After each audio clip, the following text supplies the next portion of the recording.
Hey, how's it going, everyone? Welcome back to the Weekly Roundup. Uh, if you can't notice already, this is a little different by myself. Unfortunately, we all had plans this weekend, so we couldn't record how we usually do it. But I thought I'd just do a quick video over my top three and what my best cover was this week.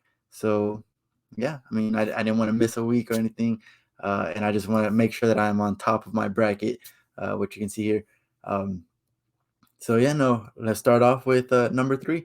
My third book this week was Power Rangers 16. It's the conclusion of the Eltarian War.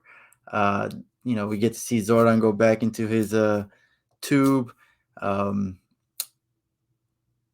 we get a really good scene with him and Zed no longer Zofram. He basically he does his last good deed, I guess, and then he goes back to being Lord Zed.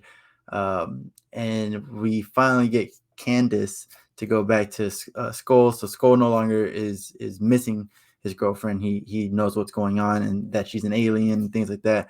But what really like set this book to number three for me was having Zordon go on top of the Dragon Zord mixed with the White Tiger Zord and just like looking over Earth. He hasn't done that. He's protecting this world, but he hasn't been able to see this, and so he does like a little tear. I thought that was beautiful. I loved it, and so that emotional tug got it to be the number three book for the week for me. And then after that, I had Nightwing 89 as my number two book. Um, I think if you read it, you know exactly why I picked it. The beginning of it with Nightwing and John, that little interaction, and then even Nightwing with Batman, and of course Batman with Superman. All of those interactions were really heartwarming, and I really appreciated it myself. Bruno Redondo's art is just, honestly, I go back and forth. Sometimes I'm like, all right, I'm tired of it, and other times I'm like, this is really good.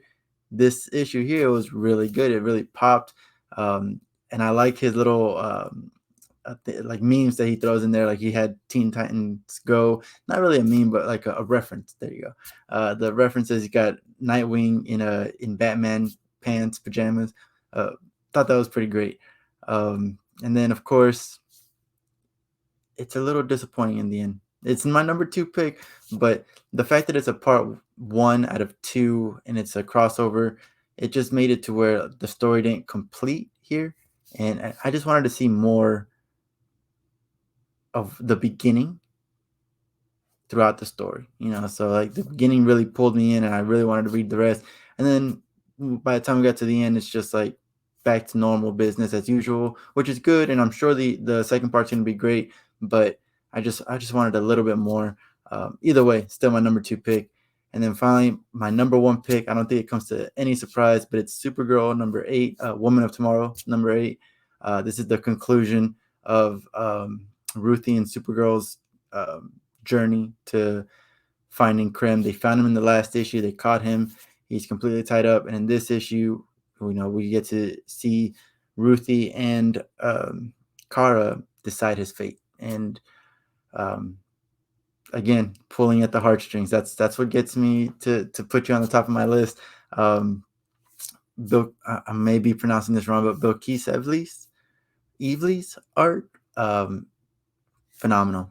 It's great. It goes perfectly with the story. Ruthie's character, she truly is the main character of this book. You thought you were going to be reading a Supergirl book, but you get Ruthie, who's a nobody, and I was really happy to see her all grown up. That was really great to see. And my favorite part, though, has to be the first panel of the very first book. If you go back to that, to the last panel, it's just great throwback. I loved it. In the very first one, it's the sun setting. That's when Krem kills Ruthie's dad. Sun's going down, kind of like all hope is lost. You can see it that way.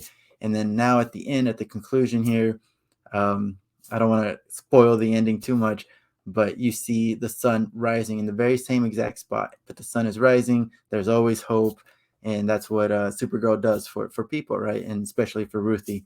So I thought that Supergirl 8 was an amazing story. It's definitely going to be one of my top favorite stories comic book stories of all time. I would say maybe top 10 stories. Definitely recommend it to anybody who wants to know. And this is what I'm going to keep in mind for Tom King anytime I think about his writing. Instead of Batman, it's going to be this Supergirl story. So yeah, that's my top pick of the week. For the best cover, I would have to go with Animal Castle. I almost said Animal Farm, but Animal Castle #3, the A cover with the yellow backdrop, and you just got this Silvio, it's this big bull staring down a cat, and she's got Mrs. B has her ears pulled back, very cat-like. I just thought it's an amazing cover. I did also get the variant cover to that, but it's just not as good. Not as good as that yellow backdrop. Something about that yellow backdrop really made it kick for me. So, but yeah, I didn't have any disappointments this week, not that I can think of, other than the fact that I couldn't record with my other co-host here. So that's a disappointment. But other than that, oh, I have what's it called? What am I looking forward to next week? All right, so next week is a pretty big week actually. I got 18 books, and out of those, only 2 of them are variant covers. So I have 16 books to read. That's a lot of great stuff coming out. I don't know what I'm looking forward to. If I had to choose, if I absolutely had to choose, it would have to be Supermassive and Step by Bloody Step. Because Step by Bloody Step, I'm not gonna have to read anything. It's just a visual novel, no words whatsoever. As it's what I heard, so we'll see.